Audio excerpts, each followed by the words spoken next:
Going on a road trip. Nope. Going on a let me start right. Going on a 5-day road trip to the Smoky Mountains in a 2021 Model 3 long range. Go electric. Hey guys, that EV girl here. So I recently took a road trip in a rented Tesla. It was my very first time. And I wanted to share all the things that I learned. And this is how it all started. Go electric. The car has already started. Oh, it's on? Yeah. Yeah. Didn't you see? So yeah, the car was on. And so the best way, yes, the best way, you just click on the GP to navigate, select your destination. Where are we going? So the navigation system was super easy to use. You just need to know where the hell you're going. And then I gotta stop in Colombia. Oh, this goes down to 14 for that. Wow, that's pretty low. All right, here we go. So hang out and watch me navigate the rest of this trip. So this is the part where I want to share some helpful hints that I learned along the way. And I want to start with charging my iPhone. Go electric. Does this charge my phone? Yes. Do I have to take that little thingy off? Yeah, the case and all? so. Okay. Now just know this, if you don't have a compatible phone, I could not have any access to the USB that was in the glove box due to the owner locking it. And the other outlets would not accept a standard USB, so I had to buy one of these.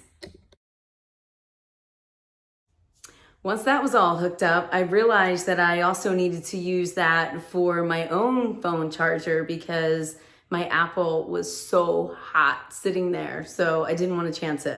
Here's some information on what preconditioning the battery means. Conditioning battery for fast charging. And I wonder if the further away you precondition it to your destination, you know, the charger, does it charge faster? I guess I need to figure that out. So it's advised to precondition about 10 or 20 minutes before you charge. We just set the charging destination in and it just automatically started. But what happens is it gets the battery to the proper temperature so that it accepts a charge a lot faster. Don't be surprised if this happens. Just stopped at a Hilton Garden Inn in Greenville, South Carolina. Could only charge to 80%, and I didn't know why. So apparently there was all 8 stalls were filled. So I suppose that they were trying to conserve energy so that everybody could charge. Yep, it's true. They can limit your charging just so that everyone can charge. So there were charging stations everywhere I needed them. The Tesla charging infrastructure is fantastic. I can't even imagine what it's going to be like when everybody is up and running. I did download PlugShare just in case if I needed to go to a different charging station. I didn't need to, but I wasn't opposed.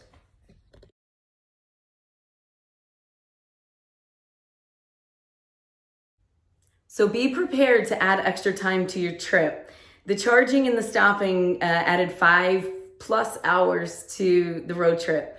It was mostly user error because I was afraid to let the battery drop down below 30. If I would have let it drop down low, it would have charged faster, and then I could have charged less frequently and also more quickly. But the good thing is that there are many places that you can charge, some of which are in like hotel parking lots, such as the Hilton Garden Inn, and some are maybe like in an outlet mall.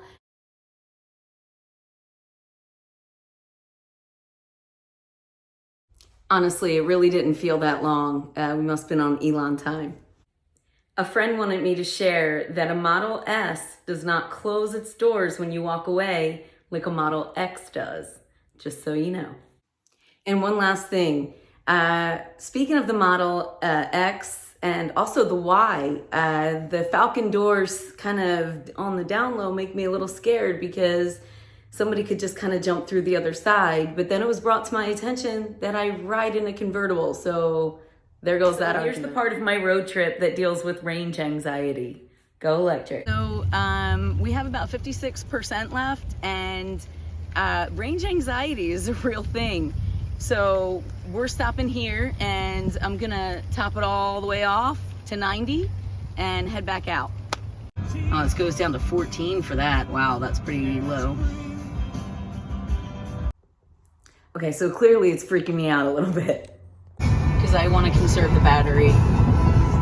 It's funny how range anxiety makes you drive properly. I'm gonna drive at a conservative speed so we get there with more juice. It's all about the juice. But wait, there's good news. Check this out. We're going downhill, and we started at the top of the hill at 46, and I guess going down the hill, we gained a percentage. And that is from regenerative braking. The range anxiety actually added a lot of extra time to my trip because if you let the battery drain lower, it charges faster in the beginning. I kept not wanting it to go below 50, so every time I charged it would be a lot longer because the second half, I guess, of the charging takes longer. So here's the part where I want to talk about cruise control and auto steer. Go electric. So I'm gonna set to cruise control, and I have the speed that I want. I need to push this down once, and it's got me. I'm 1 over. Now I want autopilot, so I'm gonna push this down twice to engage it. I panicked a little bit when there was a truck in front of me, but my car slowed down way far behind. I was not prepared for it. So I have cruise control and the auto steer, and it slowed me down because of that truck. And I'm hoping it jacks me back up to 71. There we go. On the wheel, and maybe it was too light, but it told me again to move the steering wheel so that it knows I'm paying attention. And while I think that initially that would probably be annoying, but there should be some comfort in the knowledge that this is what happens when you have this vehicle. It's not like it's all wild and just takes off or does whatever. I mean, you literally have to be paying attention. You gotta pay attention. We good?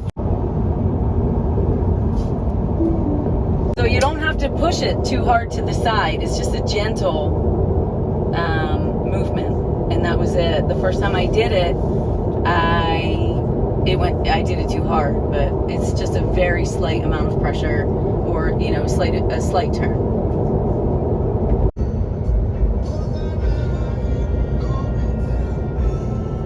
I did take issue with a couple things, and I think one of them is definitely on point. On the road trip, I tried the Autosteer, and after a certain period of time, it told me I needed to do a slight turning force on the steering wheel. And I went a little bit more than slight, and I kind of, whipped it just a little bit. And then I realized that you don't have to do it that hard. But there's a couple things I don't like about it. I want to be able to squeeze the wheel. I don't want to have to turn the wheel. That really sucks. So if I could just squeeze it, I don't have to move my hands, and I don't have to change any of my driving. It's been so often, even when my hands are on the wheel, it's like they doesn't notice I'm still there, and it'll do the notification. And like I said, one time I didn't notice, and then it took it away from me, and the only way that I could get it back on was after I stopped, I canceled my trip and then started my trip again, and then I was able to get this feature. I don't like that. I don't like getting my wrist slapped. One more issue about the autopilot. I don't like how when there's an exit lane off to the right, it follows that instead of following the middle line. And here's some road trip nonsense. Go electric. I'm gonna wave the card near the pillar, down, under. Yeah. So you can touch it to this. Oh, okay. Yeah, now it's on. Oh, now I locked it, right? Another one is gonna unlock it. Thumb in. Truth be told, I never got the hang of that. I'm pretty sure that the app on the phone would have been so much better. I'm only going 51 right now, and that's definitely against my better judgment, but we're not too far from Georgia. Look, place named Dana.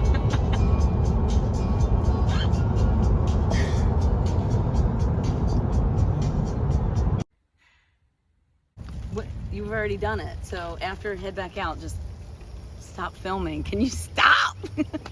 I mean, oh shit. You gave me something maybe I never knew. And passed on the left. Tesla. Bet you can't beat me. I love how it lights up the road. It's doing a good job.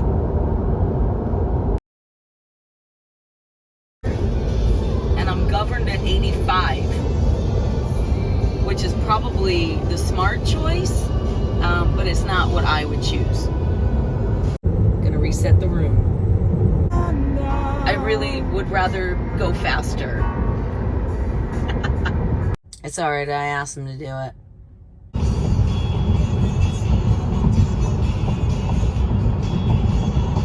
You know I'm gonna have to lay down in the trunk, right? I want to name it Gordon Cooper, after Cooper's Treasures, the astronaut that found sunken treasures from looking at it from space.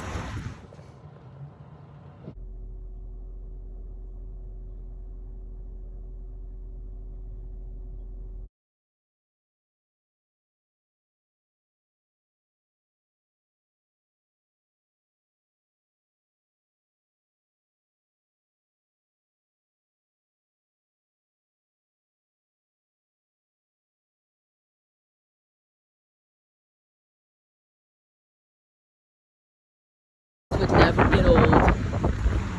Walk into the sweetie.